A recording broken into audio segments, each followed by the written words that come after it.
सर्वसामान्यांची जीवनवाहिनी असणारी लोकल आता मुंबईत सुरक्षित नसल्याचं पुन्हा एकदा सिद्ध झालं आहे। मुंबईत लोकलमध्ये दरवाजा लावण्यावरून 22 वर्षीय तरुणाचा खून झाला होता। ही गोष्ट ताजी असतानाच परत एकदा मुंबईतील लोकलमध्ये एका 22 वर्षीय तरुणावर जीवघेणा चाकू हल्ला झाल्याने अख्खी मुंबई आणि परिसर हादरून गेला आहे। नमस्कार, मी अभिजित आणि आपण पाहत आहात प्राईम एक्सपोज। मुंबईतील माहीमच्या पश्चिम भागातील पीतांबर लेनमध्ये राहणारा नवीन प्रसन्न हा लोअर परेल येथील जाहिरात, मनोरंजन, तंत्रज्ञान क्षेत्रातील कंपनीमध्ये काम करतो। दररोज त्याचे लोकलने जाणे येणे असते। माहीम स्टेशन बाहेर जात असताना त्याचा अज्ञात व्यक्तीला धक्का लागला। त्या अज्ञात व्यक्तीने आपला मोबाईल खाली पडल्याचा कांगावा केला आणि त्याच्याकडे नुकसान भरपाई मागितली। पैसे देण्यास नकार दिला असता त्याने चाकूने नवीनच्या पोटावर सपासप वार केले। अचानक घडलेल्या चाकू हल्ल्याने रक्तबंबाळ झालेला नवीन प्रसन्न हा बेशुद्ध झाला। नवीन प्रसन्नाचा भाऊ सचिन याने दिलेल्या माहितीवरून नवीन प्रसन्न हा हल्ल्यानंतर जवळजवळ 15 तास बेशुद्ध होता। हल्लेखोर हा नशेमध्ये धुंद असल्याचे बोलले जात आहे। आता प्रश्न पडतो की पोलीस काय करतात?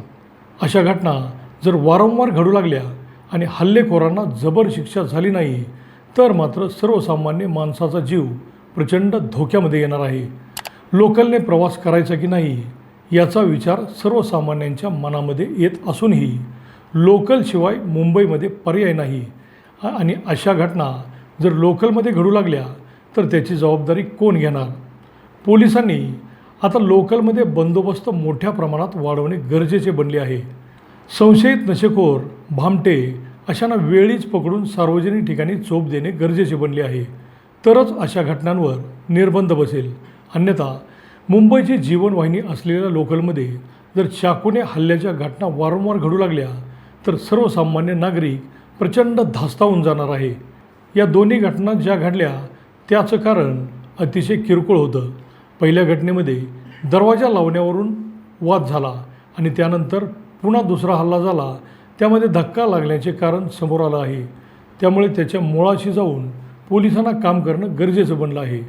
छोट्याशा किरकोळ गोष्टींवरून थेट चाकू हल्ला करण्यापर्यंत मजल जाणाऱ्यांची मानसिकता काय असेल याचा विचार करणे गरजेचे आहे। हल्लेखोर हे नशेमध्ये असल्याचं बोललं जातं। त्यामुळं पोलिसांना जर लोकलमध्ये अशा घटना परत घडू नयेत असं वाटत असेल तर नशेसाठी वापरले जाणारे अंमली पदार्थ, ड्रग्ज, गांजा यावरील प्रचंड ताकदीने काम करण्याची गरज आहे। या दोन्ही घटनांमुळे संपूर्ण देशात मुंबईची अब्रू वेशीला टांगली गेली आहे।